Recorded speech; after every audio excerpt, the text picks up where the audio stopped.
BTS Army ka ba? BT21 merch ba ang kailangan mo? Ito ba yon?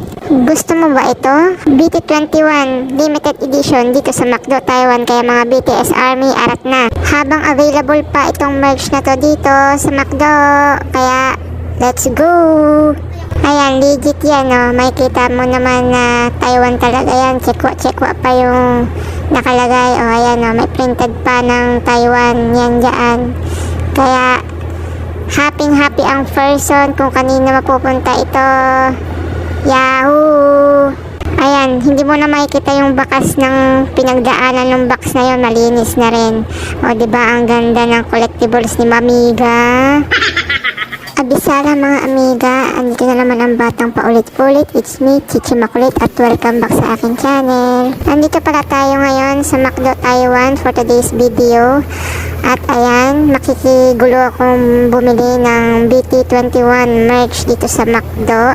So ayan, nandito na nga ako, nakapila ang person, at iniisip ko, ginigising ko yung brain shells ko kung ano ba ang sasabihin ko dun sa counter, kung paano ko mag-order ng BT21 dahil hindi ko alam kung nasaan yung bibilihin ko. Ang totoo mga amiga, hindi para sa akin yan, para yan sa isang amiga ko na BTS Army na taga Pinas na nagpasuyo na magpabili ng BT21 merch dito nga sa McDo Taiwan. Swerte nga ni amiga dahil day off ng person ngayon. Kaya dali-dali akong pumunta dito para maibilihan siya ng BT21 merch niya. Eh di wow. Ito na nga, nandito na nga ako sa counter at binibili ko lang nga yung 4 na cards na yon.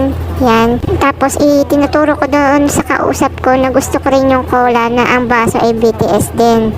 Yan. Kasi pinapaliwanag ko pa na nagpakita ko sa kanya ng video na gusto ko yung ganitong box na to.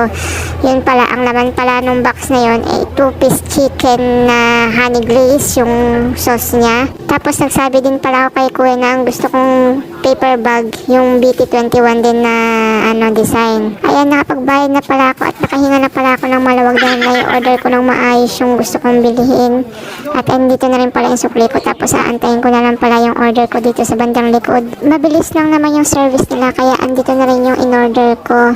Kaya ayun, nagtawag ako ng tao doon na sabi ko ito na yung number ko at kinuha ko na rin yung order ko. Pina-take out ko na pala yung order ko kasi sabi ko para maibit-bit ko ng maayos. So ayan, naisip ko umakit muna ako sa McDo para ayusin ko yung pinamili ko. Habang umaakit ako ng hagdan, ayan, makikita mo, bubaba ulit ako ng hagdan.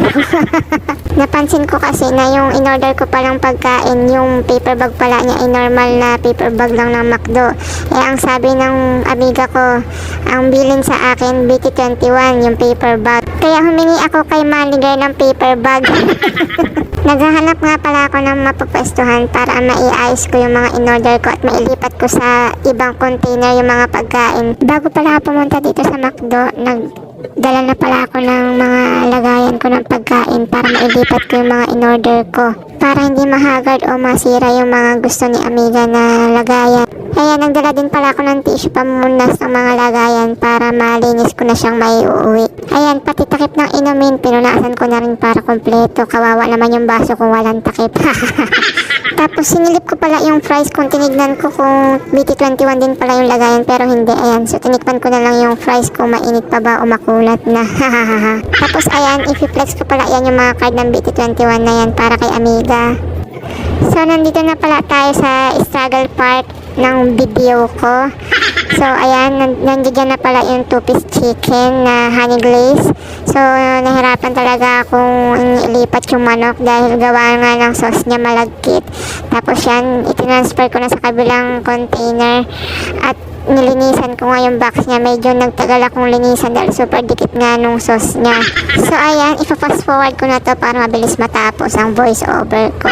Dahil natutuyo na ang lalamunan at 5 minuto lang nagsasalita ang person. So ayan, tapos na pala ang persons na magpunas ng mga anik-anik. Yan, isa-isa ko nang inaayos at inilalagay sa lagayan at paniguradong matutuwa si amiga sa daladala kong collectibles niyang BT21 na yan.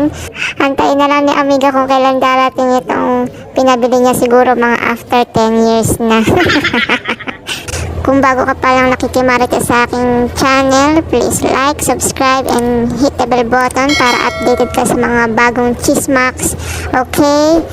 Bawal ang sad, bawal ang nega, just love, love, love. See you on my next Marites. Bye!